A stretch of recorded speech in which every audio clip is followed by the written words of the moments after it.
अनुभव किया कि उसका वो विचित्र सा असहज भाव दोबारा आ रहा था। ये शिव के बारे में ऐसा क्या है जो मुझे अनुभव करा रहा है कि उससे बात करने में मैं नियम का उल्लंघन कर रही हूँ। उसे पुरुषों से बात करने की अनुमति थी जब तक कि वो एक निश्चित आदरपूर्ण दूरी बनाए रखे। मैं स्वयं को दोषी क्यों महसूस करूं? मैं अपनी ओर से पूरा प्रयत्न करूंगी। सती ने औपचारिकता के साथ कहा, मैं कैसे सुधार कर सकती हूँ उसके बारे में आपके विचार से मुझे लाभान्वित होना है। मैं सच में ही आपकी नृत्य की कुशलता का आदर करती हूँ। आदर? आदर क्यों? प्यार क्यों नहीं? शिव नम्रता से मुस्कुराया। उसके अंतर्मन ने कहा कि अब इस समय कुछ भी कहना उसे पूरे क्षण को नष्ट कर देना होगा। सती ने एक गहरी सांस ली, अपने अंगवस्त्रम को कमर के चारों ओर लपेटकर बांध लिया और नटराज की मुद्रा बना ली। शिव मुस्कुराया। जैसे ही उसने महसूस किया कि धरती माता उसकी शक्ति एवं ऊर्जा को सती में प्रक्षेपित कर रही है, पृथ्वी से ऊर्जा प्राप्त करके वो खड़ी हो गई और सती ने नृत्य शुरू कर दिया। और सचमुच में ही उसके नृत्य में सुधार हो चुका था। ऐसा प्रतीत हो रहा था कि भाव उससे प्रस्फुटित हो रहे थे। वो हमेशा से ही तकनीकी रूप से सही थी, किंतु उसके मनोभावों की सच्ची लगन ने उसके नृत्य को अलग स्तर पर पहुंचा दिया था।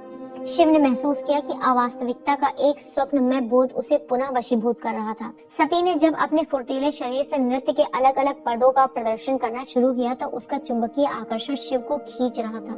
कुछ क्षण के लिए शिव को ऐसा प्रतीत हुआ जैसे कि नृत्य में जिस पुरुष की वो कामना कर रही थी वो और कोई नहीं, स्वयं शिव ही था।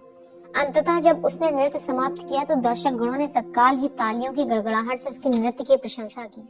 यह आपके द्वारा किया गया अब तक का सर्वोत्तम नृत्य था, गुरुजी ने गर्व के साथ कहा। धन्यवाद गुरुजी, सती ने झुकते हुए कहा। उसके बाद आशापूर्वक दृष्टि से शिव की ओर देखा। ये अति सुंदर था, शिव ने लगभग चिल्लाकर कहा। सर्वथा उत्कृष्ट। मैंने आपसे कहा था ना कि आप में योग्यता है। मैंने सोचा कि आक्रमण करने वाले दृश्य में मैंने नृत्य पद ठीक नहीं किए थे। सती ने आलोचनात्मक ढंग से बात कही। आप स्वयं पर कुछ अधिक ही दबाव डाल रही हैं। शिव ने दिलासा दिया। वो एक बहुत छोटी भूल थी। वो भूल मात्र इसलिए हुई क्योंकि आप अपनी कोहनी का एक कोण भूल गईं, जिस कारण आपका अगला नृत्य पद थोड़ा अजीब लगा। बड़ी शीघ्रता से उठते हुए शिव ने कहना जारी रखा, चलिए मैं आपको दिखाता हूँ। वो सती तक चलकर पहुंचा और उसने सही कोण बनाने के लिए सती का हाथ पकड़ा। सती भयभीत होकर तुरंत ही पीछे हट गई और गुरुजी एवं कृतिका हैरान परेशान दिखे। शिव को तत्काल ही महसूस हो गया था कि कुछ बहुत ही बुरा हो गया था। मुझे क्षमा करें, शिव ने वास्तव में खेद से कहा। मैं तो केवल ये दिखा रहा था कि कोहनी की स्थिति कहाँ होनी चाहिए थी। स्तब्ध एवं जड़वत सती शिव को घूर रही थी। गुरुजी पहले व्यक्ति थे जिन्होंने अपना विवेक पुनः प्राप्त किया और उन्हें बोध आया कि शिव को अवश्य ही शुद्धिकरण पूजा के लिए जाना चाहिए। अपने पंडित के पास जाइए शिव, उनसे कहिए कि आपको शुद्धिकरण की आवश्यकता है। दिन के समाप्त होने से पहले ही जाइए। क्या? ये शुद्धिकरण क्या है? मुझे इसकी क्यों आवश्यकता है? कृपया आप शुद्धिकरण के लिए जाइए शिव, सती ने कहा। तो उसकी गर्वीली आंखों से अश्रुधारा प्रवाहित होने लगी थी। यदि आपको कुछ भी होता है तो मैं स्वयं को कभी भी क्षमा नहीं कर पाऊंगी। मुझे कुछ भी नहीं होगा। देखिए, मुझे बहुत खेद है यदि आपको स्पर्श करके मैंने किसी नियम का उल्लंघन किया है। मैं ऐसा दोबारा नहीं करूंगा। कृपया इसको इतनी बड़ी बात ना बनाइए। ये बड़ी बात है, सती ने चीख कर रोते हुए कहा। सती की इतनी कड़ी प्रतिक्रिया ने शिव को हिला दिया। ऐसी कौन सी बड़ी बात हो गई है जो ये लोग इतनी बड़ी बात बनाते जा रहे हैं? कृतिका सती के निकट गई, किंतु इस प्रकार की स्पर्श न हो, और फुसफुसा कर कहा, हमें घर चलना चाहिए देवी। नहीं नहीं, कृपा करके रुकिए, शिव ने विनती की। मैं आपको स्पर्श नहीं करूंगा, मैं वचन देता हूँ। विषाद के नैराश्य वाले भाव के साथ वहां से जाने के लिए सती मुड़ गई। गुरुजी एवं कृतिका ने उसका अनुसरण किया। बाड़े के किनारे तक पहुंचने पर वो मुड़ी और उसने पुनः हाथ जोड़कर विनती की, कृपया रात्रि से पूर्व शुद्धिकरण के लिए अवश्य जाइए, कृपया भूलिएगा नहीं। शिव के मुख पर ना समझने वाले विद्रोह के भाव देखकर गुरुजी ने सलाह दी, उसकी बात मानिए शिव, वो आपके भले के लिए ही ऐसा कह रही है। ये क्या बेवकूफी है। उस मूक स्वीकृति पर उसके हताशा भरे प्रयासों ने अंततः उसके शोकग्रस्त सोचों को तोड़ दिया तो शिव चिल्लाया। वो राजसी विश्राम गृह के सोने वाले कमरे में लेटा हुआ था। वो शुद्धिकरण के लिए नहीं गया था। उसने इस बारे में जानने का प्रयत्न भी नहीं किया था कि वो रस्म क्या थी। सती को छूने पर मुझे शुद्धिकरण की क्या आवश्यकता है? मैं तो उसे हर संभव प्रकार से छूते हुए अपना शेष जीवन बिताने की इच्छा रखता हूँ। क्या मुझे प्रतिदिन उसे छूने पर शुद्धिकरण करवाना पड़ेगा? बकवास है। उसी समय एक परेशान करने वाली सोच ने शिव के मन में प्रवेश किया। क्या ये मेरे कारण है? क्या मुझे उसे छूने की अनुमति नहीं है क्योंकि मैं जाति चिन्ह विहीन हूँ, एक निकृष्ट अकुलीन? नहीं, ये सच नहीं हो सकता। शिव ने अपने ही मन में कहा, सती ऐसा कुछ नहीं सोचती है, वो एक भली स्त्री है। लेकिन अगर ये सच है, हो सकता है कि वो जानती हो कि मैं नीलकंठ हूँ। अध्याय 7, प्रभु श्री राम का अधूरा कार्य। आप आज प्रातः कुछ विचलित प्रतीत हो रहे हैं प्रभु, क्या आप ठीक हैं? चिंतित दक्ष ने पूछा। शिव ने ऊपर देखा और कहा, मुझे क्षमा करें महाराज, मैं थोड़ा अन्य मनस्क था। दक्ष ने चिंतित भाव से कनखला को देखा। उन्होंने पिछली रात्रि को भोजन के समय सती को भी इसी प्रकार के विषाद भरे चेहरे के साथ देखा था, किंतु उसने कुछ भी बताने से मना कर दिया था। क्या आप बाद में भेंट करने की इच्छा रखते हैं? दक्ष ने पूछा। बिल्कुल नहीं महाराज, सब ठीक है, मुझे क्षमा करें और वार्तालाप जारी रखें। शिव ने कहा, ठीक है, जैसा आप कहें। चिंतित दक्ष ने कहा, हम लोग प्रभु श्री राम द्वारा समाज में लाए गए परिवर्तनों के बारे में बात कर रहे थे। जी हाँ, शिव ने अपने सिर को हल्का हिलाकर कहा, ताकि वो सती द्वारा किए गए अंतिम अनुरोध के चित्र को मन से निकाल सके। मयका व्यवस्था ने अत्यंत ही अच्छी तरह से काम किया। हमारा समाज तेजी से बढ़ने लगा। इस पृथ्वी पर हमारी भूमि पहले से ही सबसे अधिक संपदा संपन्न रही है, किंतु पिछले 1200 सालों में हमने बड़े ही नाटकीय ढंग से अन्य लोगों की तुलना में असाधारण प्रगति की। आज मेलुहा समस्त विश्व में सबसे धनी एवं शक्तिशाली साम्राज्य बन चुका है। हमारे नागरिक एक आदर्श जीवन जीते हैं, कोई अपराध नहीं है। लोग वही करते हैं जो उनके लिए सबसे अच्छा होता है, न कि उन्हें अनुचित सामाजिक आदेश द्वारा कुछ बुरा करने को विवश होना पड़ता है। हम किसी अन्य देश पर जीत की मंशा से अथवा अकारण ही आक्रमण नहीं करते। असल में हमारा समाज एक आदर्श समाज बन चुका है। जी हाँ महाराज, शिव ने वार्तालाप में धीरे धीरे सम्मिलित होते हुए सहमति दी। मैं नहीं मानता कि आदर्शता को कभी भी प्राप्त किया जा सकता है। ये एक यात्रा के समान होता है, न कि एक गंतव्य। लेकिन आपका समाज आदर्श के काफी निकट है। आपको ऐसा क्यों लगता है कि हम लोग आदर्श नहीं हैं? पर्वतेश्वर ने आक्रामकता से तर्क दिया। आप सोचते हैं कि ये आदर्श है पर्वतेश्वर? शिव ने नम्रता से पूछा। क्या मेलुहा में सब कुछ वैसा ही होता है जैसा प्रभु श्री राम ने आदेश दिया था? पर्वतेश्वर चुप हो गया। चाहे वो इसके उत्तर को अच्छा माने या न माने, उसे इस बात का प्रत्यक्ष का पता था। प्रभु सही कह रहे हैं पर्वतेश्वर, सुधार की गुंजाइश हमेशा रहती है। दक्ष ने कहा। ये कहने के बाद भी महाराज, शिव ने कहा, आपका समाज अद्भुत है। यहाँ सब कुछ बहुत ही सुव्यवस्थित प्रतीत होता है। एक बात मेरी समझ में नहीं आ रही है कि तब आप लोग अपने भविष्य को लेकर इतने चिंतित क्यों हैं? आखिर समस्या क्या है? नीलकंठ की क्यों आवश्यकता है? मुझे ऐसा कुछ भी दिखाई नहीं देता कि जो प्रकट रूप से आपके समक्ष है और विपत्ति मात्र एक सांस भर की दूरी पर है। ये हमारे देश जैसा नहीं है, जहाँ इतनी अधिक विपत्तियां हैं कि आपको यही पता नहीं चलता है कि आखिर शुरुआत कहाँ से करें। प्रभु, नीलकंठ की आवश्यकता इस कारण से है कि हमारे सामने ऐसी चुनौतियां हैं जिनका हम मुकाबला नहीं कर सकते हैं। हम अपने तक ही सीमित रहते हैं और दूसरे साम्राज्य को उसके हिसाब से जीने देते हैं। हम दूसरे समाजों से व्यापार करते हैं, किंतु कभी भी हस्तक्षेप नहीं करते हैं। सीमांत नगरों से आगे हम अनिमंत्रित विदेशियों को प्रवेश की अनुमति नहीं देते हैं। इस प्रकार हम सोचते हैं कि ये उचित है। अन्य समाज भी हमें हमारे हिसाब से जीवन जीने दे और किसी प्रकार का हस्तक्षेप न करे।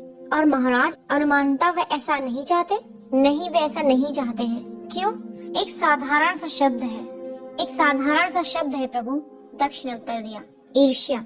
वे हमारे बेहतर तरीकों से घृणा करते हैं। हमारी प्रभावशाली पारिवारिक व्यवस्था उनकी आंखों में खटकती है। हम हमारे साम्राज्य में सबकी देखभाल करते हैं। ये तथ्य उन्हें अप्रसन्न करता है, क्योंकि वे स्वयं अपनी देखभाल नहीं कर सकते। वे एक खेद भरा जीवन व्यतीत करते हैं और वे अपने आप में सुधार करने के बजाय हमें नीचे रखकर अपने स्तर पर ले जाना चाहते हैं। मैं समझ सकता हूँ। मेरा कबीला कैलाश पर्वत पर अत्यधिक ईर्ष्या का सामना करता था, क्योंकि मानसरोवर झील के किनारे पर हमारा नियंत्रण था और इस प्रकार हमारे पास सबसे उपयुक्त भूमि थी। लेकिन कभी कभी मुझे लगता है कि काश हमने अपना सुंदर ऐश्वर्य स्वेच्छा पूर्वक उनसे बांटा होता तो हम रक्तपात को टाल सकते थे। किंतु हम अपना ऐश्वर्य उन लोगों के साथ बांटते हैं प्रभु, जो इसकी इच्छा प्रकट करते हैं। इसके बावजूद ईर्ष्या हमारे शत्रुओं को अंधा बना देती है। चंद्रवंशियों को ये पता चल गया कि ये सोमरस ही था जिसने हमारी श्रेष्ठता को प्रत्याभूत किया था। हास्यास्पद बात यह है कि उन्हें सोमरस का ज्ञान है, किंतु वे पूंजीगत उत्पादन करना नहीं जान सके हैं, जैसा कि हम लोग करते हैं, और इस प्रकार वे उसके समस्त लाभ नहीं उठा पा रहे हैं। बीच में बोलने के लिए क्षमा महाराज, लेकिन इस सोमरस का उत्पादन कहाँ होता है? इसका उत्पादन एक गोपनीय स्थल पर होता है जिसका नाम मंदार पर्वत है। सोमरस का चूर्ण वहाँ बनाया जाता है और उसके बाद समस्त साम्राज्य में उसका वितरण किया जाता है। समस्त मेलुहा में नियत किए हुए मंदिरों में प्रशिक्षित ब्राह्मण उसका जल एवं अन्य आवश्यक सामग्रियों में मिश्रित कर लोगों को उसका पान करवाते हैं। ठीक है, शिव ने कहा। चंद्रवंशी हमारे समान शक्तिशाली नहीं हो सके क्योंकि उनके पास कभी भी पर्याप्त मात्रा में सोमरस नहीं रहा है। ईर्ष्या के कारण उन्होंने सोमरस को नष्ट करने एक घुमावदार रास्ता अपनाया ताकि अंततः हमें नष्ट कर सकें। सोमरस का एक बहुत ही महत्वपूर्ण घटक है सरस्वती नदी का जल। किसी और स्रोत का जल इसमें काम नहीं करता है। सच में? क्यों? हमें इसका ज्ञान नहीं है प्रभु। हमारे वैज्ञानिक इसकी व्याख्या नहीं कर पाए हैं, किंतु तथ्य यही है कि मात्र सरस्वती का जल ही काम करेगा। इसी कारण से चंद्रवंशियों ने हमें नुकसान पहुंचाने के लिए सरस्वती की हत्या करने का प्रयास किया है। नदी की हत्या? शिव ने अविश्वास के साथ कहा। जी हाँ प्रभु, दक्ष ने कहा, और उसके बच्चों जैसी आंखें चंद्रवंशियों के इस विश्वासघात पर जलने लगी। सरस्वती नदी का उद्गम उत्तर में दो विशाल नदियों सतलज एवं यमुना के संगम से होता है। प्राचीन समय में सतलज एवं यमुना नदियों की धाराएं तटस्थ क्षेत्र में हुआ करती थी। हम दोनों ही अर्थात सूर्यवंशी एवं चंद्रवंशी वहां जाकर सोमरस के लिए जल लेकर आते थे। लेकिन उन्होंने सरस्वती की हत्या कैसे करने का प्रयास किया था महाराज? उन्होंने यमुना की धारा के मार्ग को बदल दिया ताकि वो दक्षिण की ओर न जाकर पूर्व की दिशा से मुख्य नदी गंगा में जाकर मिले। आप ऐसा कर सकते हैं? नदी की धारा के प्रवाह को मोड़ सकते हैं? शिव ने आश्चर्य में पूछा। हाँ, निस्संदेह कर सकते हैं, पर्वतेश्वर ने कहा। हम बहुत अधिक अप्रसन्न हुए, दक्ष ने बीच में ही कहा, किंतु हमने उन्हें उनके कपट को सुधारने का अवसर दिया। और आप चंद्रवंशियों से किसी वस्तु की आशा कर सकते हैं प्रभु? दक्ष ने घृणा से कहा। उन्होंने ऐसा कुछ करने से साफ इनकार कर दिया। उन्होंने दावा किया कि किसी छोटे से भूकंप के कारण समय के साथ नदी ने स्वयं ही अपनी धारा का प्रवाह बदल लिया था। और उससे भी बुरा ये कि उन्होंने अब दावा कर दिया कि चूंकि नदी ने स्वयं ही अपनी धारा का रुख मोड़ लिया था, तो हम मेलुहा वासियों को ईश्वर की इच्छा समझकर उसे स्वीकार कर लेना चाहिए। निसंदेह हमने ये स्वीकार करने से मना कर दिया, पर्वतेश्वर ने कहा। महाराज के पिता सम्राट ब्रह्मनायक के नेतृत्व में हमने स्वदीप पर आक्रमण कर दिया। चंद्रवंशियों का राज्य? शिव ने पूछा। हाँ शिव, पर्वतेश्वर ने कहा, और वो एक गुंजायमान विजय थी। चंद्रवंशियों की सेना की बुरी तरह से पराजय हुई। कृपालु सम्राट ब्रह्मनायक ने उनकी भूमि और उनके शासन को रहने दिया। यहाँ तक कि हमने युद्ध की क्षतिपूर्ति या वार्षिक शुल्क भी नहीं मांगा। उस आत्मसमर्पण समझौते की एकमात्र शर्त थी यमुना की वापसी। हमने यमुना को पुनः उसकी मौलिक धारा में प्रवाहित कर दिया ताकि वो सरस्वती से मिल सके। आप उस युद्ध में लड़े थे पर्वतेश्वर? हाँ, पर्वतेश्वर ने कहा। उसका सीना गर्व से फूला हुआ था। उस समय मैं मात्र एक सिपाही था, किंतु मैंने वो युद्ध लड़ा था। दक्ष की ओर मुड़ते हुए शिव ने पूछा। तो फिर अब समस्या क्या है? आपके शत्रु बहुत अच्छी तरह से पराजित हुए महाराज, फिर भी सरस्वती मर क्यों रही है? हमारा मानना है कि चंद्रवंशी एक बार पुनः कुछ कपट कर रहे हैं। हम अभी तक कुछ भी अच्छी तरह समझ नहीं पाए हैं। उनकी पराजय के बाद हम दोनों साम्राज्यों के मध्य के क्षेत्र को किसी साम्राज्य की निजी भूमि से पृथक घोषित कर दिया गया और उस पर जंगल उग गए थे। उस क्षेत्र में यमुना की प्रारंभिक धारा भी सम्मिलित थी। हमने उस समझौते का अनुपालन किया और क्षेत्र को कभी भी छेड़ा नहीं। ऐसा प्रतीत होता है कि उन्होंने जो वचन अपनी ओर से दिया था उसका पालन नहीं किया। क्या आप निश्चित रूप से ये कह सकते हैं महाराज? क्या उस क्षेत्र का निरीक्षण किया गया है? क्या चंद्रवंशियों के प्रतिनिधि से आपके साम्राज्य में इसके बारे में विचार विमर्श हुआ है? क्या आप ये कहना चाह रहे हैं कि हम असत्य बोल रहे हैं? पर्वतेश्वर ने प्रतिरोध किया। एक सच्चा सूर्यवंशी कभी असत्य वचन नहीं कहता। पर्वतेश्वर, दक्ष ने डांटते हुए क्रोध में कहा। प्रभु के कहने का वैसा कोई तात्पर्य नहीं था। मेरी बात ध्यान से सुनिए पर्वतेश्वर, शिव ने नम्रता से कहा। यदि मैंने अपने देश में अकारण युद्धों से कुछ भी सीखा है तो वो ये है कि युद्ध का आश्रय अंतिम होना चाहिए। यदि कोई अन्य समाधान है तो इसमें कोई हानि नहीं है कि कुछ युवा सैनिकों की जीवन रक्षा की जा सके। एक माँ कहीं ना कहीं हमें दुआ अवश्य देगी। हम लोग युद्ध ना करें, बहुत अच्छा। क्या महान मुक्तिदाता हमें मिला है, पर्वतेश्वर ने मन ही मन में बुदबुदाते हुए कहा। क्या आपको अब भी कुछ कहना है पर्वतेश्वर? कनकला ने चिल्लाकर कहा। मैंने आपको पहले ही कहा था, आप नीलकंठ का अनादर मेरी उपस्थिति में नहीं करेंगे। मैं आपसे आज्ञा नहीं लेता, पर्वतेश्वर घुर्राया। बहुत हुआ, दक्ष ने आदेश दिया और शिव की ओर मुड़कर कहा। मुझे क्षमा करें प्रभु, आप सही हैं। आश्वस्त हुए बिना हमें युद्ध की घोषणा नहीं करनी चाहिए। इसी कारण से मैंने अब तक युद्ध को टाला हुआ है। किंतु इस विषय में तथ्यों को देखिए।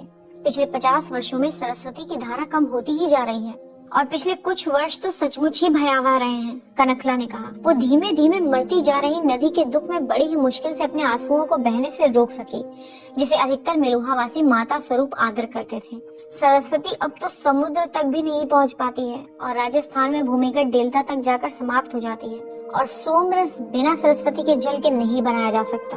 दक्ष ने कहना जारी रखा। चंद्रवंशियों को ये बात पता है, इसी कारण से वे उसे मारने का प्रयास कर रहे हैं। इसके बारे में स्वद्वीप के प्रतिनिधि का क्या कहना है? क्या उससे पूछताछ की गई है? स्वद्वीप से हमारा कोई कूटनीतिक संबंध नहीं है प्रभु, दक्ष ने कहा। क्या सचमुच में?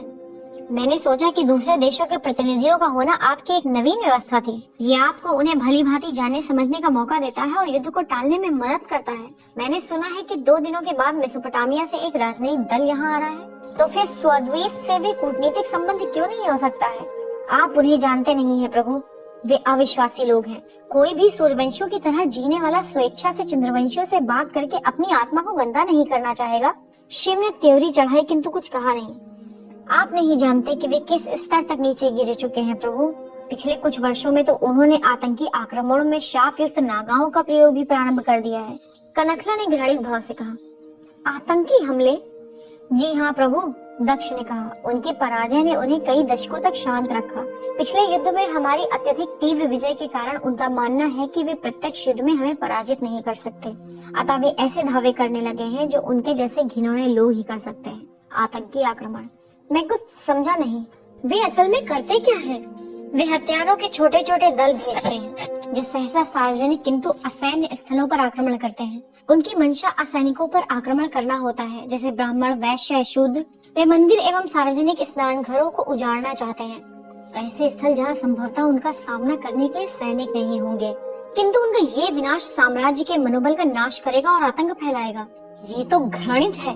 हमारे देश में पूरी तरह से जंगली प्रकृति वाले भी संभवतः ऐसा ना करें, शिव ने कहा। हाँ, ये चंद्रवंशी बहादुरों की तरह युद्ध नहीं करते, ये कायरों की तरह युद्ध करते हैं, पर्वतेश्वर ने कहा। तो फिर आप उनके देश पर हमला क्यों नहीं करते? इसे हमेशा के लिए समाप्त कर दीजिए। हम ऐसा करना चाहते हैं प्रभु, दक्ष ने कहा, किंतु मैं आश्वस्त नहीं हूँ कि हम उन्हें पराजित कर सकते हैं। दक्ष की ओर मुड़ने से पहले शिव ने पर्वतेश्वर की ओर देखा, जो अपनी सेना के इस अपमान पर मन ही मन खौल रहा था। क्यों महाराज? आपके पास बहुत अच्छी, प्रशिक्षित एवं प्रभावी सेना है। मुझे विश्वास है कि आपकी सेना उन्हें पराजित कर सकती है। 2 कारण हैं प्रभु। प्रथमतः हम लोग संख्या में बहुत कम हैं। यहाँ तक कि हम 100 वर्षों पहले भी उनसे संख्या में कम थे, किंतु उस समय हमारा अंतर उतना अधिक नहीं था जितना कि अब है। हमारा अनुमान है कि उनकी जनसंख्या 8 करोड़ है, जबकि उनकी तुलना में हमारी जनसंख्या मात्र 80 लाख है। वे हमारे विरुद्ध एक बहुत बड़ी सेना खड़ी कर सकते हैं। उनकी इतनी बड़ी संख्या ही हमारी तकनीकी श्रेष्ठता को क्षीण कर देगी। लेकिन आपकी जनसंख्या कैसे कम हो सकती है? आपके पास ऐसे लोग हैं जो 200 सालों से अधिक समय तक जी सकते हैं। आपकी जनसंख्या तो उनसे कहीं अधिक होनी चाहिए थी। समाज शास्त्रीय कारण प्रभु, दक्ष ने कहा। हमारा साम्राज्य अमीर है। अपने कर्तव्यों से भी अधिक बच्चे केवल एक विकल्प की वस्तु है। मायका व्यवस्था से बच्चों का गोद लेना माता पिताओं द्वारा कम संख्या में होता है, सामान्यतः 1 या 2 ही, ताकि वे उनका लालन पालन उचित प्रकार से कर सके। मायका में कम संख्या में स्त्री पहुंच रही हैं। स्वद्वीप में गरीब लोगों के बच्चे उनके लिए आय के साधन के रूप में मजदूरी करते हैं। जितनी संख्या में बच्चे होते हैं उतनी ही कम गरीबी होती है, अतः उस देश की जनसंख्या बहुत अधिक होती जा रही है। और युद्ध टालने का दूसरा कारण ऐसा कुछ है जो हमारे नियंत्रण में है। हम युद्ध के नियम के साथ युद्ध करते हैं, मानक एवं आचार नीति के साथ। चंद्रवंशी वैसा कुछ भी नहीं करते हैं। मुझे डर है कि हम में से जो ये एक कमी है, उसका लाभ हमारे निर्दयी शत्रु उठा सकते हैं। युद्ध के नियम? शिव ने पूछा। जी हाँ, उदाहरण के लिए हम बिना शस्त्र वालों पर आक्रमण नहीं करते। एक बेहतर शस्त्र वाला व्यक्ति जैसे अश्वारोही सैनिक अपने से कमजोर शस्त्र वाले सैनिकों पर आक्रमण नहीं करता, जैसे तलवार उठाए पैदल सैनिकों पर। एक खड़गधारी किसी व्यक्ति को उसकी कमर से नीचे वार नहीं करता, क्योंकि ये आचार नीति के विरुद्ध है। चंद्रवंशी इन बारीकियों की परवाह नहीं करते हैं। अपनी जीत शीघ्रता से सुनिश्चित करने के लिए वे किसी पर भी कभी भी आक्रमण कर सकते हैं। मुझे क्षमा करें महाराज, पर्वतेश्वर ने कहा, किंतु यही वो अंतर है जिसके कारण हम वो हैं जो कि आज हम हैं। जैसा कि प्रभु श्री राम ने कहा था, किसी व्यक्ति की आचार नीति एवं उसका चरित्र उसके अच्छे समय में नहीं आंका जा सकता। केवल बुरे समय में ही पता चलता है कि कोई व्यक्ति अपने धर्म पर कितना अड़िग रहता है। किंतु पर्वतेश्वर, गहरी सांस लेते हुए दक्ष ने कहा, हम लोगों पर ऐसे लोग आक्रमण नहीं कर रहे हैं जो हमारी तरह नैतिक एवं शालीन हैं। हमारी जीवन शैली पर आक्रमण हो रहा है। यदि हम अपने यथासंभव तरीके से युद्ध नहीं करते हैं तो हम पराजित हो जाएंगे। मुझे एक बार पुनः क्षमा करें महाराज, पर्वतेश्वर ने कहा। मैंने ये कभी नहीं कहा कि हमें युद्ध का उत्तर युद्ध से नहीं देना चाहिए। मैं तो बार बार आपसे कहता आ रहा हूँ कि आप हमें चंद्रवंशियों के विरुद्ध युद्ध करने की घोषणा करने की अनुमति दीजिए। किंतु यदि हम अपने नियमों, आचार, नीतियों, विधि संहिताओं के बिना युद्ध करते हैं तो हमारी जीवन शैली तो समझिए कि विनिष्ट हो ही जाएगी और चंद्रवंशी बिना हमसे युद्ध किए ही जीत जाएंगे। नगरीय प्रहर के घंटे के बजते ही बातचीत रुक गई और सभी ने छोटी पूजा की। शिव ने इस सोच के साथ खिड़की की ओर देखा कि आज सती नृत्य करेगी या नहीं। दक्ष ने आशा भरी दृष्टि से शिव को देखा। क्या आप कहीं जाना चाहते हैं प्रभु? नहीं महाराज। शिव ने अपने अंतर्मन में चल रही पीड़ा एवं गड़बड़ को छुपाते हुए कहा, मुझे नहीं लगता कि इस समय कोई मेरी प्रतीक्षा कर रहा है। इस पर दक्ष के मुख से मुस्कुराहट उसकी आशा के साथ ही अदृश्य हो गई। शिव ने कहना जारी रखा, यदि आपको उचित लगे तो क्या हम ये परिचर्चा जारी रख सकते हैं महाराज? संभवतः मध्याह्न भोजन हम कुछ देर बाद भी कर सकते हैं। निसंदेह हम चर्चा जारी रख सकते हैं प्रभु। स्वयं को संयत करते हुए दक्ष मुस्कुराए। मैंने अब तक की सारी कहानी समझ ली है महाराज, जबकि मैं इस समय आपके द्वारा आक्रमण नहीं करने के कारणों को समझ रहा हूँ। साथ ही ये भी समझ रहा हूँ कि आपके पास स्पष्ट रूप से कोई योजना है जिसमें मेरे नीले गले को विचित्र भूमिका निभानी है। जी हाँ, हमारे पास योजना है प्रभु। मैं अनुभव करता हूँ कि एक सम्राट होने के नाते यदि मैं भी हमारे कुछ लोगों के उचित क्रोध की धारणा बना लूं, तो वो हमारी विपत्ति का समाधान नहीं कर पाएगा। मेरा मानना है कि स्वद्वीप के लोग स्वयं बुरे नहीं हैं। उनके जो चंद्रवंशी शासक और जो उनकी जीवन शैली है उसने उन्हें बुरा बना दिया है। हमारे लिए आगे बढ़ने का सबसे सरल एवं निश्चित मार्ग है कि हम स्वद्वीप वासियों की रक्षा करें। स्वद्वीप वासियों की रक्षा? शिव ने सच में आश्चर्य से पूछा। जी हाँ प्रभु, उनकी उस दुष्ट दर्शन से रक्षा जो उनकी आत्माओं को संक्रमित कर रहा है, अधर्मी शासकों से उनकी सुरक्षा, उनके दुखी एवं अर्थहीन अस्तित्व से उनकी सुरक्षा और उन्हें उत्कृष्ट सूर्यवंशियों के जीवन के उत्तम ढंग के लाभ देकर हम ऐसा कर सकते हैं। एक बार जब वे हमारी तरह हो जाएंगे तो युद्ध करने का कोई कारण ही नहीं रह पाएगा। हम लोग भाइयों की तरह रहेंगे। ये मेरे पिता ब्रह्मनायक का अधूरा कार्य है। असल में ये प्रभु श्री राम का अधूरा कार्य है। शिव बहुत बड़ा कार्य है महाराज, शिव ने कहा। ये दयाशीलता एवं तर्क को अवश्य लहरा रहा है, लेकिन ये बहुत ही भारी कार्य है। आपको उनकी सेना को पराजित करने के लिए सैनिकों की आवश्यकता होगी और उन्हें अपनी ओर करने के लिए धर्म प्रचारकों की भी। ये कार्य आसान नहीं होगा, मैं मानता हूँ। यहाँ तक कि मेरे साम्राज्य में बहुत से लोग हैं जो स्वद्वीप पर आक्रमण करने पर भी चिंतित हैं और मैं स्वद्वीप के दुरुस्तीकरण की एक बहुत बड़ी चुनौती उनके सामने रख रहा हूँ। इसी कारण मैं इसे नीलकंठ के बिना आरंभ नहीं करना चाहता था प्रभु। शिव को बहुत सालों पहले कही हुई अपने चाचा की बात याद हो आई, जिसमें दूसरे जीवन के बारे में उन्होंने बताया था। तुम्हारा प्रारब्ध इन पर्वतों के बाद स्थित है। तुम उसे पूरा करोगे या फिर उससे भाग जाओगे, ये तुम पर निर्भर करता है। जैसे ही दक्ष ने पुनः कहना आरंभ किया तो शिव ने अपना ध्यान केंद्रित किया। जिन विपत्तियों का सामना हम कर रहे हैं उसकी भविष्यवाणी पहले ही कर दी गई थी प्रभु। दक्ष ने कहना जारी रखा था। प्रभु श्री राम ने स्वयं कहा था कि कोई भी दर्शन चाहे कितना भी आदर्श क्यों ना हो, वो मात्र एक सीमित समय तक ही प्रभावी रहता है। ये प्रकृति का नियम है और इसे टाला नहीं जा सकता है। किंतु पौराणिक कथाएं हमें ये भी बताती हैं कि जब ये विपत्तियां एक आम आदमी के लिए अलंघ्य हो जाएंगी तो नीलकंठ प्रकट होंगे और वे दुष्ट चंद्रवंशियों का नाश करेंगे और अच्छाई की शक्तियों की पुनः स्थापना करेंगे। प्रभु आप ही नीलकंठ हैं।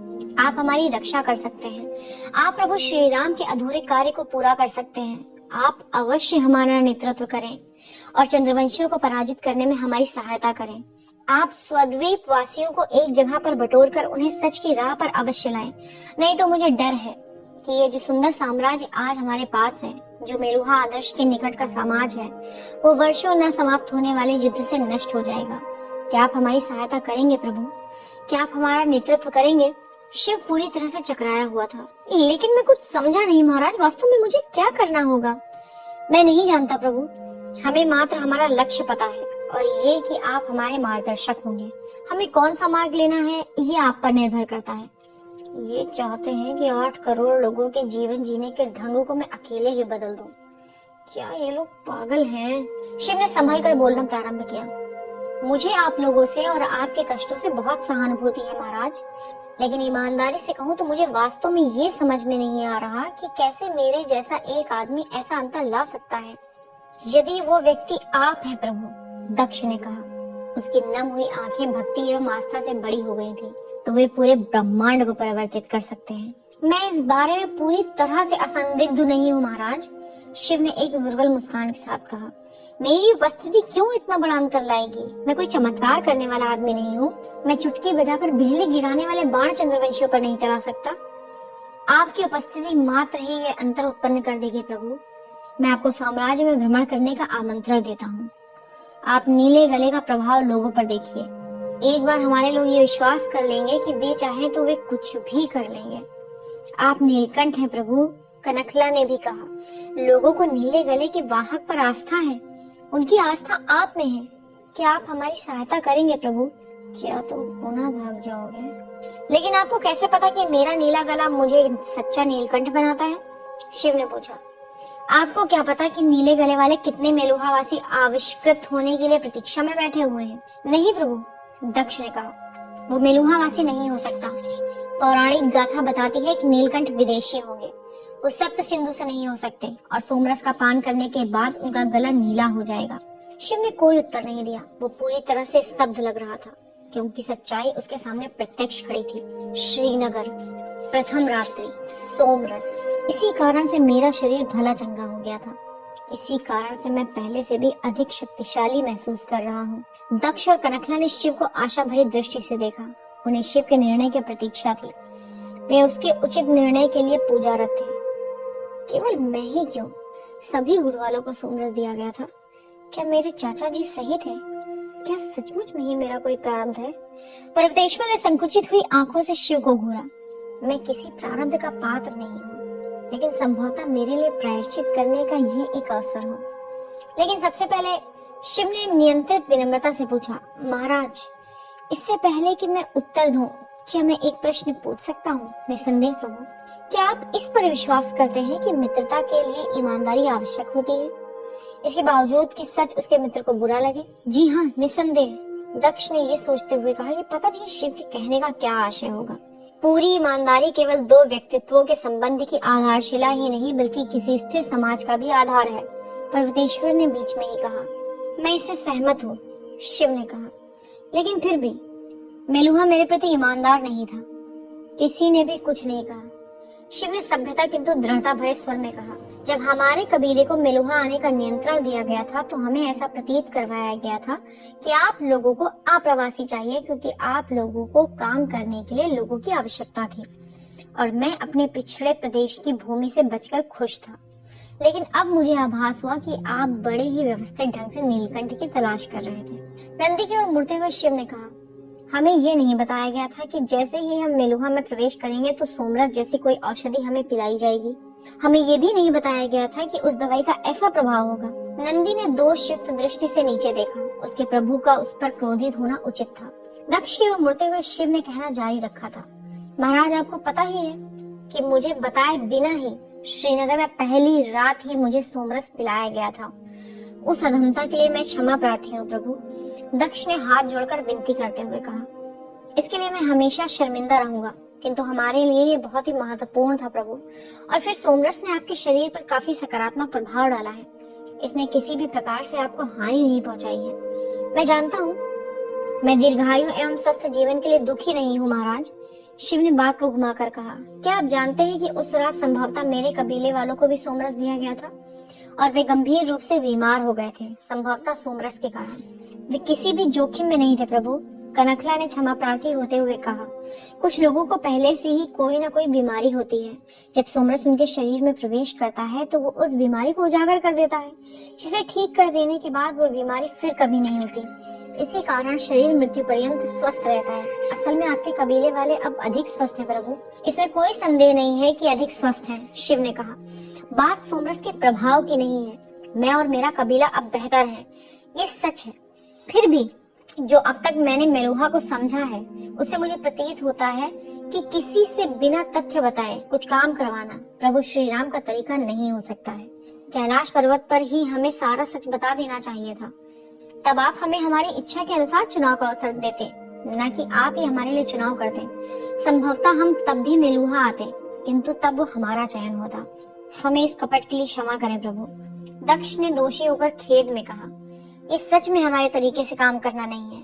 हम अपनी सच्चाई एवं ईमानदारी पर गर्व करते हैं, किंतु हमारे पास और कोई रास्ता नहीं था। हम सच में बहुत बहुत क्षमा प्रार्थी हैं प्रभु।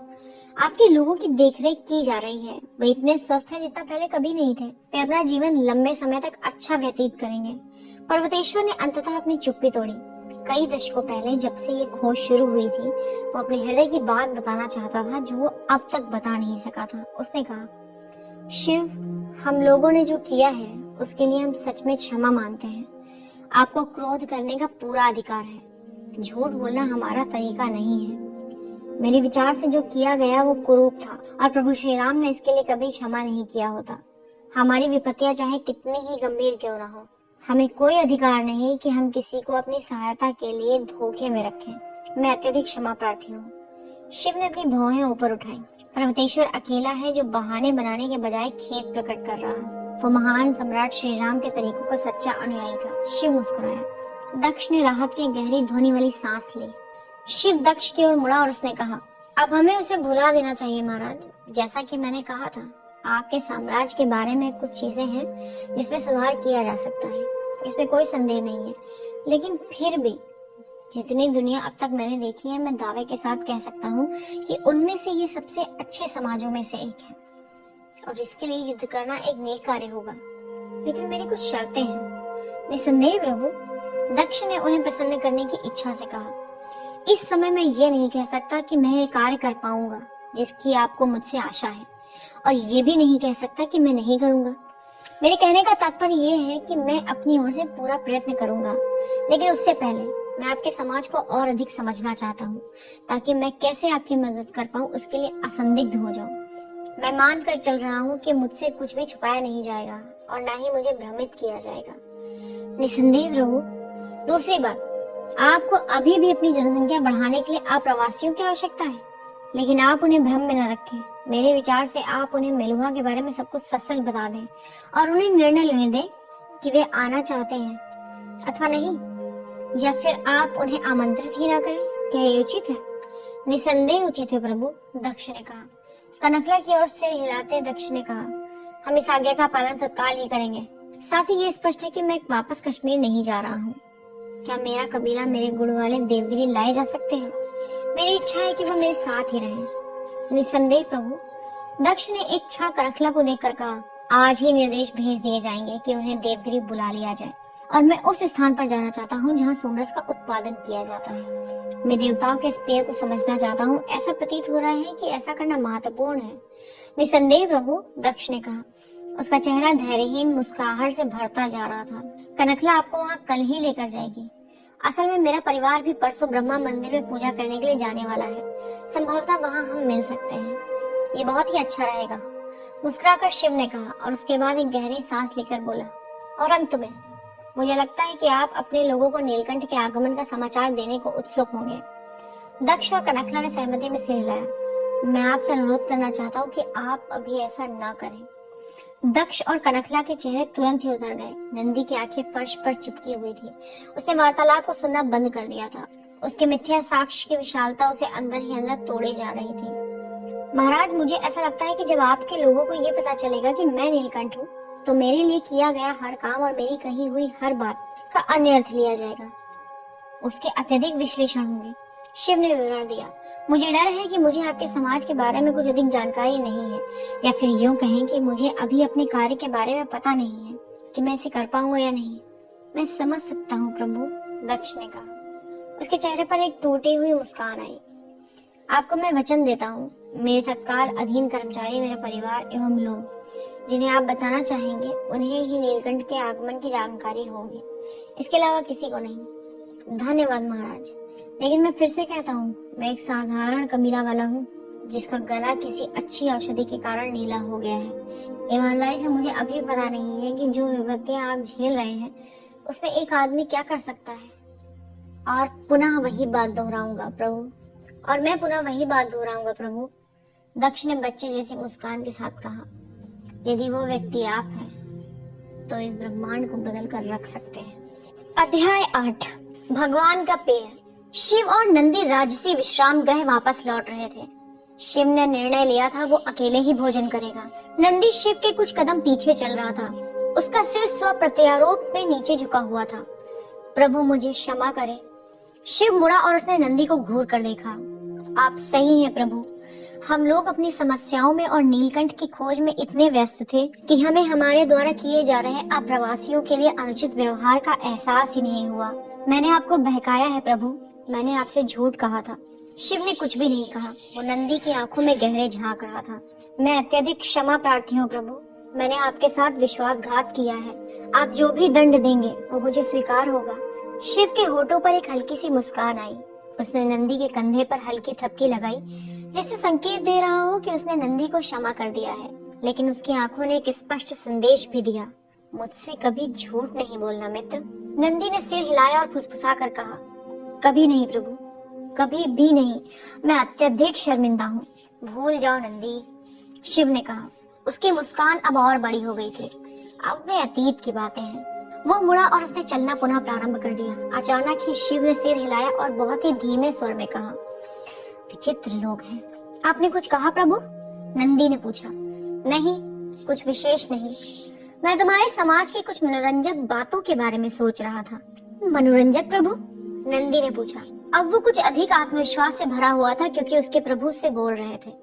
बात यह है कि तुम्हारे देश के कुछ लोग ऐसा सोचते हैं कि मात्र मेरा नीला गला उन्हें उनके असंभव कार्य को पूरा करने में मदद करेगा। कुछ लोग वास्तव में मानते हैं कि मेरा नाम इतना पवित्र हो चुका है कि वे उस नाम को बोल भी नहीं सकते। नंदी थोड़ा सा मुस्कुराया। उधर दूसरी ओर शिव ने कहना जारी रखा था, कुछ लोग स्पष्ट रूप से सोचते हैं कि मेरी कोई आवश्यकता नहीं है। असल में वे यहाँ तक सोचते हैं कि मेरा स्पर्श करना इतना प्रदूषित करता है कि मुझे शुद्धिकरण की आवश्यकता है। शुद्धिकरण? आपको इसकी क्यों आवश्यकता है प्रभु? थोड़ा चिंतित होते हुए नंदी ने पूछा। शिव ने अपने शब्दों को संभाल कर रखा।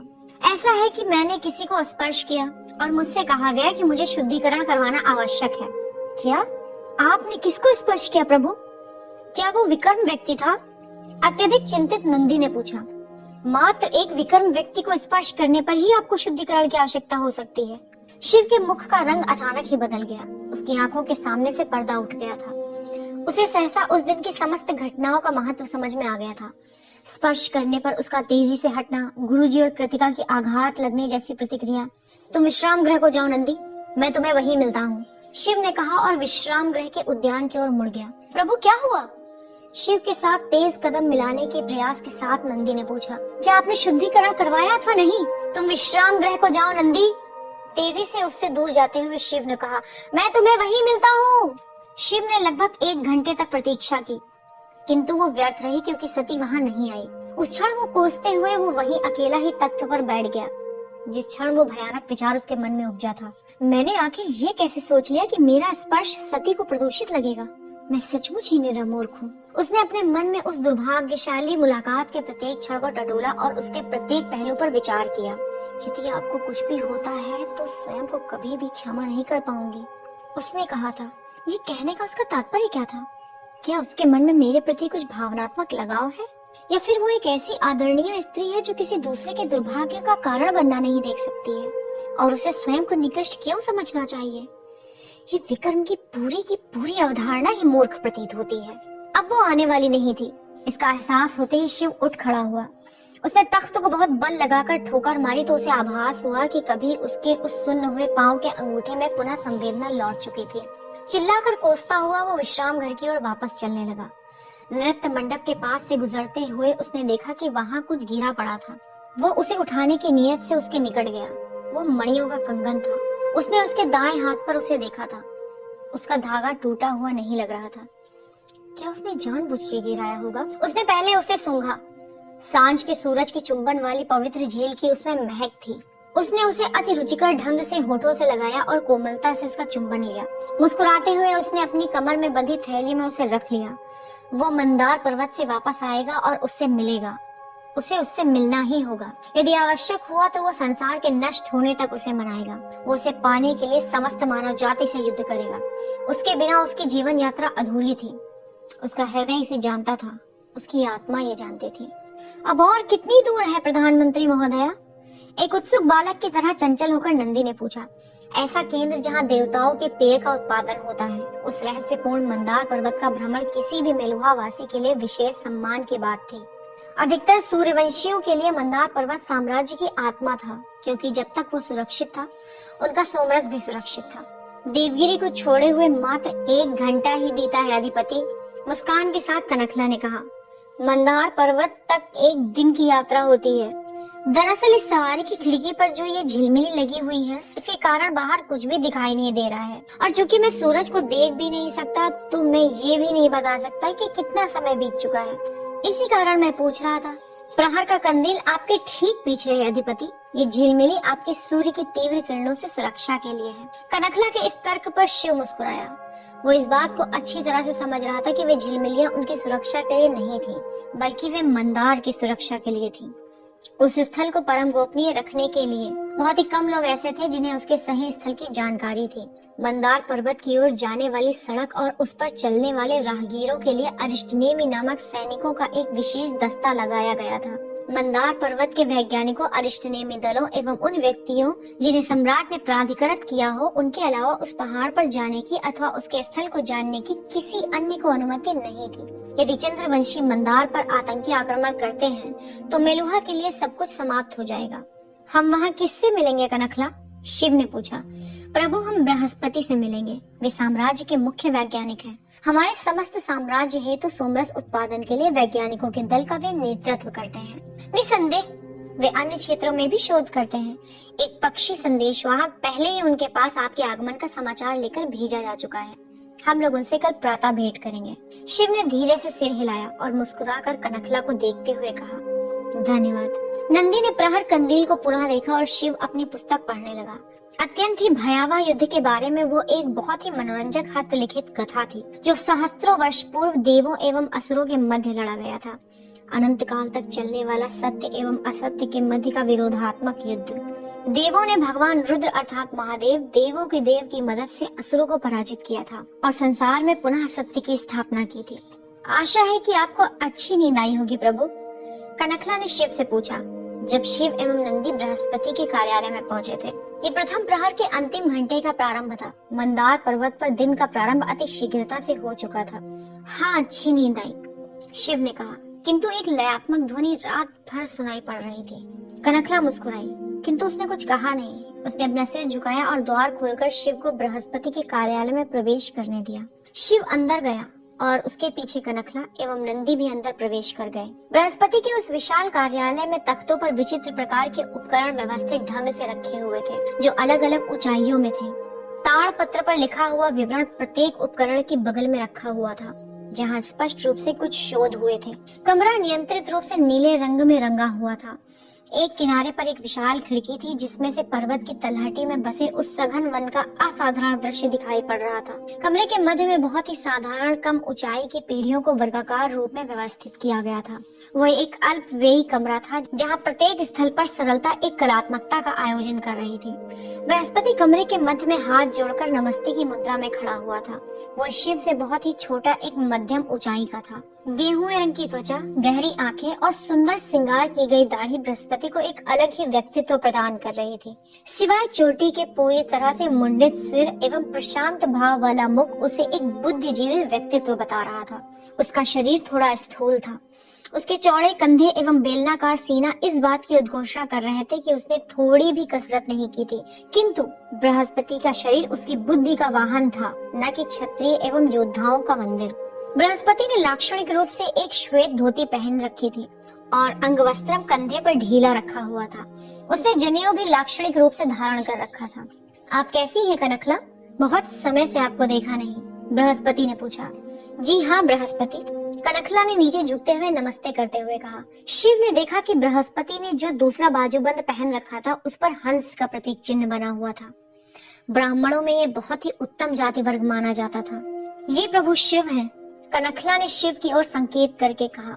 मात्र शिव से काम चल जाएगा, धन्यवाद। शिव ने नम्रता से बृहस्पति को नमस्ते करते हुए कहा। फिर ठीक है, केवल शिव ही रहेगा।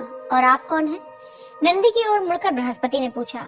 ये अधिपति नंदी हैं, प्रभु शिव के सहायक, कनखला ने उत्तर दिया। आपसे मिलकर प्रसन्नता हुई अधिपति।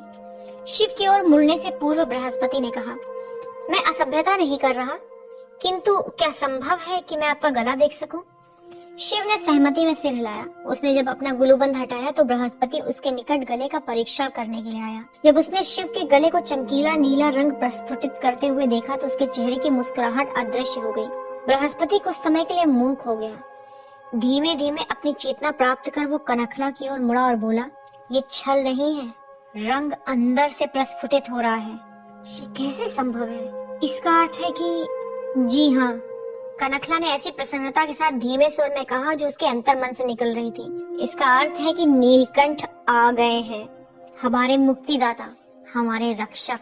सच तो ये है कि मुझे नहीं पता कि मैं रक्षक हूँ अथवा नहीं। अपने गले में गुलूबंद को पुनः बांधते हुए असहज शिव ने कहा, लेकिन मैं आपके इस सुंदर साम्राज्य की मदद करने का पूरा प्रयत्न अवश्य ही करूंगा। असल में यही कारण है कि मैं आपके पास यहाँ आया हूँ। मुझे ऐसा एहसास हो रहा है कि ये महत्वपूर्ण है कि मैं जान सकूं कि सोमरस कैसे काम करता है। ऐसा प्रतीत हो रहा था कि बृहस्पति अभी भी आंखें चौंधिया जाने वाली स्थिति में था। वो शिव को निरंतर देख रहा था, लेकिन उसका ध्यान कहीं और था। ऐसा प्रतीत हो रहा था कि वो उन परिस्थितियों के परिणामों के बारे में विचार कर रहा था जो नीलकंठ के आगमन के बाद होने वाले थे। बृहस्पति, कनखला ने मुख्य वैज्ञानिक को वहाँ वर्तमान में लाने के प्रयत्न के साथ पुकारा। क्या आप बता सकते हैं कि ये सोमरस कैसे काम करता है बृहस्पति? शिव ने पूछा। निसंदेह। जैसे ही उसकी आंखें पुनः अपने सामने खड़े लोगों पर आ टिकी, बृहस्पति ने झट से कहा। फिर नंदी का ध्यान आते ही उसने पूछा, अधिपति के समक्ष बोलना क्या उचित होगा? नंदी मेलुहा में हमेशा मेरे साथ रहा है, शिव ने कहा। मैं आशा करता हूँ कि उसका रहना उचित ही होगा। नंदी अत्यंत द्रवित हो गया कि उसके प्रभु अभी भी उस पर विश्वास करते थे और उसे प्रकट भी करते थे। नंदी ने पुनः प्रतिज्ञा की कि चाहे उसके प्राण चले जाएं, वो प्रभु से कभी असत्य नहीं बोलेगा। आप जो कहें शिव, गर्मजोशी से मुस्कुराते हुए बृहस्पति ने कहा। शिव ने महसूस किया कि बृहस्पति में अधीनता नहीं थी और ना ही उसे नीलकंठ की खोज पर अत्यधिक अंतर पड़ा था।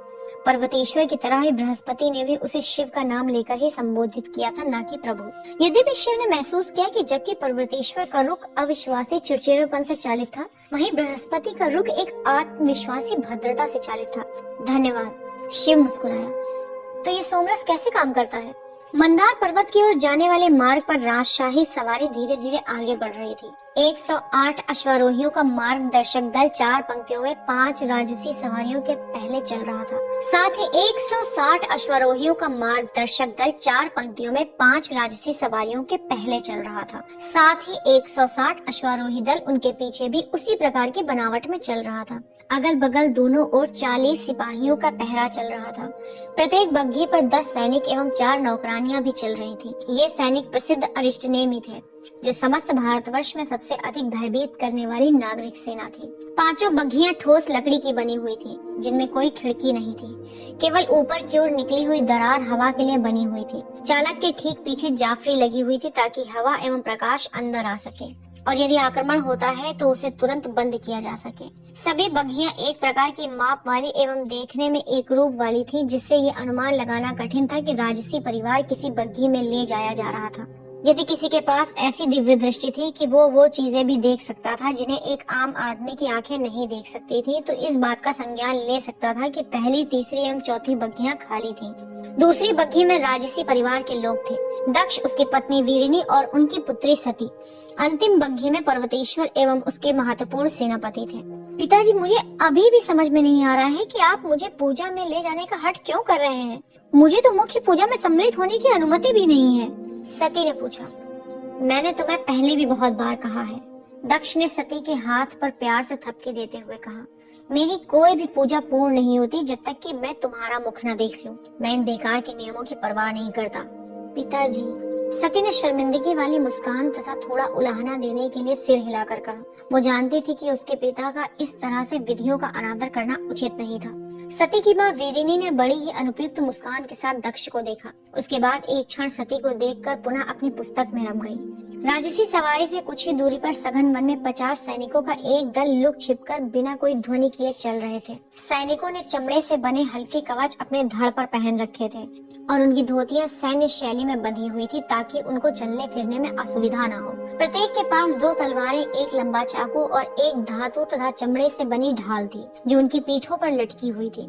उनमें से एक सुंदर नवयुवक, जिसका चेहरा युद्ध से लगे घाव से शोभायमान हो रहा था, उसने गहरे भूरे रंग की पगड़ी पहन रखी थी जो इस बात का संकेत कर रही थी कि वो अधिपति था। उसके चमड़े का कवच बहुत ही ढीला बंधा हुआ था और एक सोने का हार एवं एक बाजूबंद उसके ऊपर बाहर निकलकर झूल रहा था।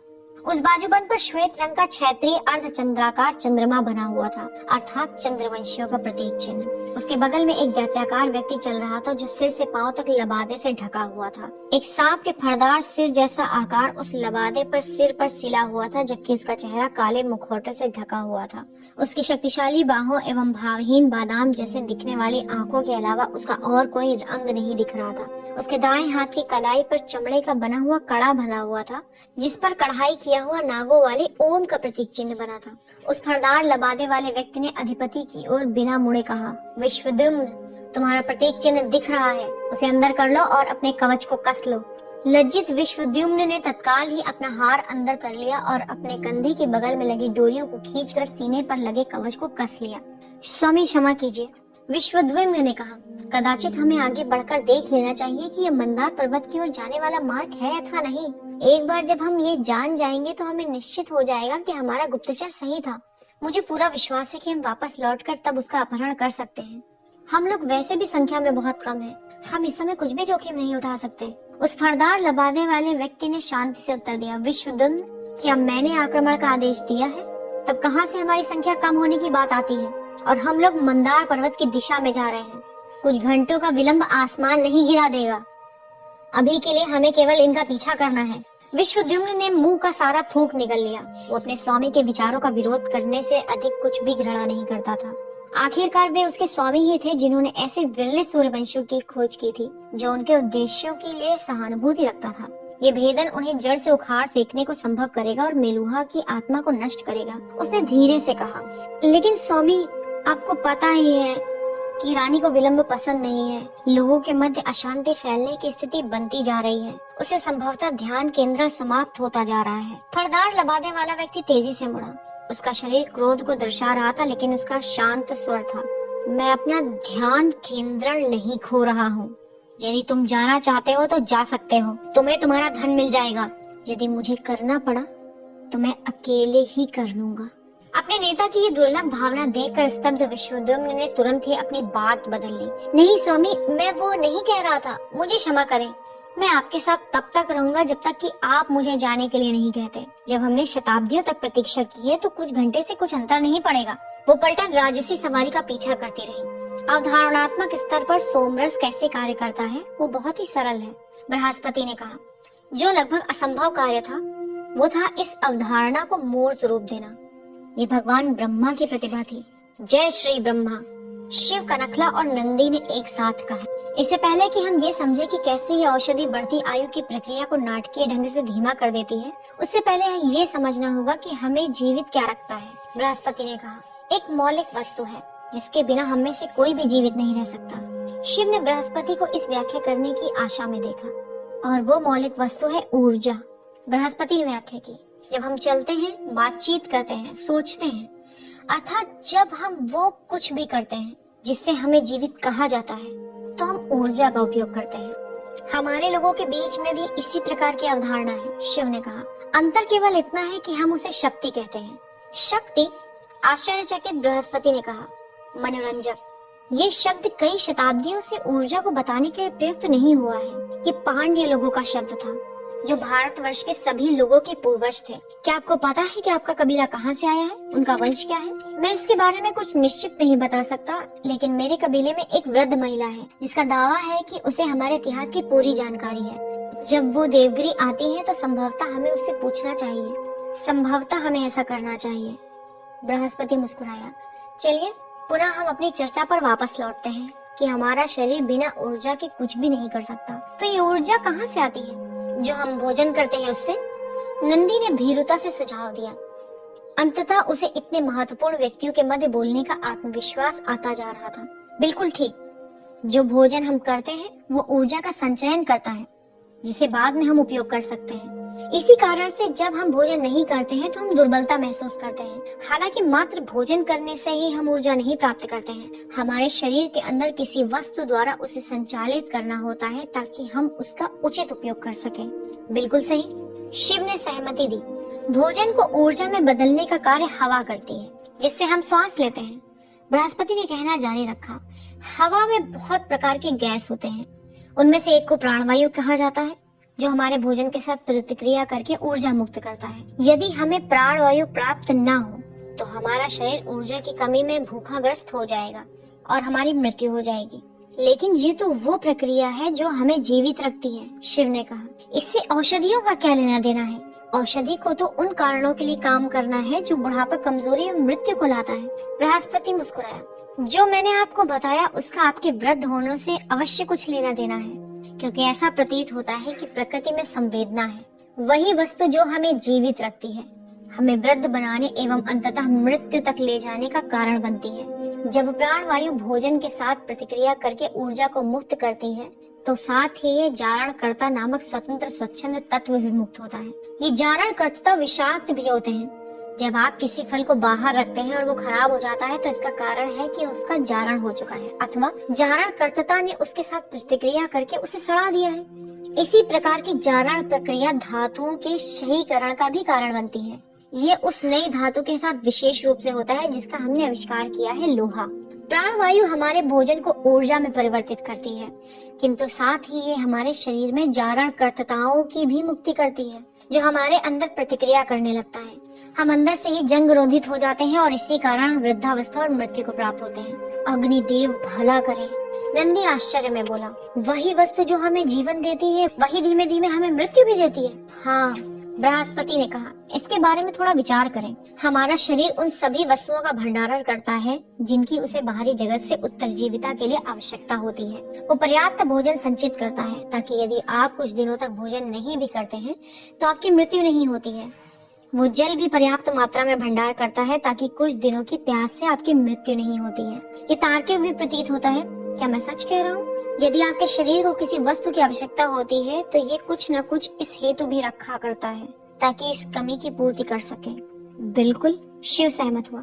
उधर दूसरी ओर शरीर पर्याप्त प्राणवायु का भंडारण कुछ मिनटों से अधिक देर तक नहीं करता है, जो हमें जीवित रखने के लिए सबसे अधिक महत्वपूर्ण तत्व है। इसका अर्थ समझना कठिन है। इसकी एकमात्र व्याख्या यही हो सकती है कि शरीर इस प्राणवायु की शुद्ध को विष के समान भी समझता है, अतः इसका भंडारण हानिकारक हो सकता है। तो फिर भगवान ब्रह्मा ने क्या किया? शिव ने पूछा। बहुत शोध करने के पश्चात भगवान ब्रह्मा ने सोमरस का आविष्कार किया, जिसका पान करने पर ये जारणकर्ता से प्रतिक्रिया करता है, उसे सोख लेता है और स्वेद तथा मूत्र के जरिए शरीर से बाहर निकाल देता है। इस सोमरस के कारण शरीर में जारणकर्ता नहीं रह पाता है। क्या इसी कारण जब सोमरस पीने के बाद पहली बार पसीना निकलता है तो वो विषाक्त होता है? हाँ, सोमरस के पान के बाद जो स्वेद बाहर निकलता है वो विशेषकर हानिकारक होता है। इतना ही नहीं, इस बात को भी याद रखिए कि सोमरस के पान के बाद स्वेद या मूत्र कई वर्षों तक विषाक्त रहता है, अतः इसे आपको अपने शरीर से बाहर तो निकालना है और साथ में ये भी सुनिश्चित करना है कि ये किसी अन्य पर प्रभाव न करे। अच्छा, तो इसी कारण से मेलुहावासी स्वास्थ्य विज्ञान में आसक्त है। हाँ, इसी कारण से प्रत्येक मेलुहावासी को दो वस्तुओं की शिक्षा शैशवावस्था से ही दी जाती है, जल एवं स्वास्थ्य विज्ञान। जल उन सभी बहिस्त्रावियों का सबसे अच्छा सोखता है जो सोमरस सृजन करता है और विष का उत्सर्जन करता है। मेलुहावासियों को बताया जाता है कि आप बाल्टी भर भर कर जल का पान करें और जिन वस्तुओं को धोया जा सकता है उसे अवश्य धोएं। मेलुहावासी दिन में कम से कम 2 बार स्नान करते हैं। प्रत्येक अपमार्जन एक विशेष कमरे में किया जाता है और विषाक्त एवं गंदे जलमल को जलमल निकासी ढकी हुई नालियों द्वारा सुरक्षित ढंग से नगर के बाहर पहुंचा दिया जाता है। स्वास्थ्य विज्ञान का कड़ा मानक। शिव मुस्कुराया क्योंकि उसे कश्मीर के पहले ही दिन इस बारे में आयुर्वेदी के वे कड़े वचन याद आ गए थे। उसने पूछा, सोमरस का उत्पादन कैसे होता है? इसके उत्पादन में बहुत कठिनाइयों का सामना करना पड़ता है। इसके लिए ढेर सारी आवश्यक सामग्रियों की आवश्यकता होती है जो सरलता से उपलब्ध नहीं होती है। उदाहरण के लिए संजीवनी वृक्ष। इस साम्राज्य में इस वृक्ष का रोपण बृहद स्तर पर किया जाता है। इसके उत्पादन की प्रक्रिया के परिणाम स्वरूप अत्यधिक ताप निकलता है। इस प्रक्रिया के दौरान हमें अत्यधिक जल की आवश्यकता होती है ताकि मिश्रण को यथावत रखा जा सके। प्रक्रिया प्रारंभ करने के पूर्व संजीवनी वृक्ष की शाखाओं का सरस्वती नदी के जल के साथ मंथन किया जाता है। अन्य स्रोतों का जल इस प्रक्रिया में प्रभावी नहीं हो सकता। वो जो विचित्र स्वर मुझे हमेशा सुनाई देता है, क्या उसी मंथन का है? ये वास्तव में उसी की ध्वनि है। हमारे पास विशालकाय मंथन उपकरण है जो इस पर्वत के आधार पर एक गुफा में स्थित है। सरस्वती का जल एक जटिल प्रक्रिया वाली नहरों की व्यवस्था से यहाँ लाया जाता है। जल को एक अत्यधिक विशाल कुंड में संचित किया जाता है जिसे हम प्रेम भाव से सागर कहते हैं। सागर, एक समुद्र? आप एक कुंड के पानी को इस नाम से पुकारते हैं? आश्चर्यचकित शिव ने पूछा, क्योंकि उसने इसके बारे में लोक कथा सुनी थी कि अत्यधिक विशाल एवं अंतहीन जलपिंड को सागर कहा जाता है। ये थोड़ी अत्युक्ति है, बृहस्पति ने मुस्कुराहट के साथ स्वीकार करते हुए कहा, लेकिन यदि आप उसे देखेंगे तो उसके आकार को देखने